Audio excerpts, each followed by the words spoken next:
আদালত অবমাননার অভিযোগের মামলার শুনানির দিন ধার্য ছিল। এই মামলায় ইতিপূর্বে আন্তর্জাতিক অপরাধ ট্রাইব্যুনাল থেকে সিনিয়র অ্যাডভোকেট AY মশিউজ্জামান সাহেবকে মামলায় সহায়তা করার জন্য অ্যামিকাস কিউরি হিসেবে নিয়োগ দেওয়া হয়েছেন।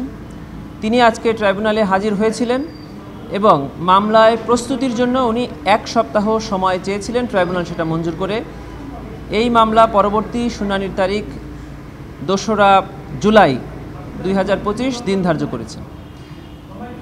আন্তর্জাতিক অপরাধ ট্রাইব্যুনাল এই মামলায় আসামি শেখ হাসিনা এবং বুলবুল সাহেবের পক্ষে জনাব আমিনুল গনি টিটু সাহেবকে স্টেট ডিফেন্স হিসাবে এঙ্গেজ করেছিলেন। তিনিও আজকে ট্রাইব্যুনালে উপস্থিত ছিলেন। তবে তিনি আজকে ট্রাইব্যুনালে উপস্থিত হয়ে ট্রাইব্যুনালের প্রতি কৃতজ্ঞতা পোষণ করেছেন ওনাকে স্টেট ডিফেন্স হিসাবে এঙ্গেজ করে সম্মান দেখানোর জন্য।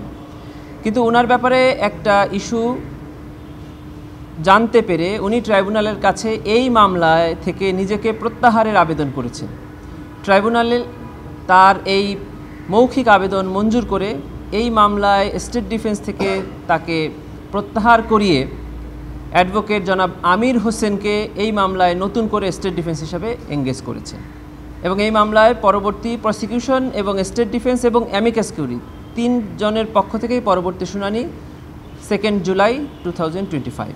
প্রথম যে কথাটা বলতে চাই যে আমার এই 36 বছরের পেশাগত জীবনে আমি কখনো স্টেট ডিফেন্স হিসেবে কোনো কাজ করিনি।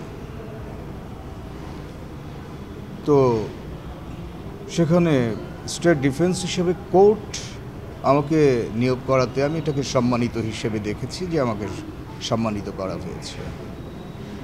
এ কথা সত্য যে 5 আগস্ট 2024 আমি যে বিগত ফ্যাসিস্ট সরকার তার বিরুদ্ধে আমি আমার শুধু এটা 2024-এ না, আমি 2013 থেকে আমার যারা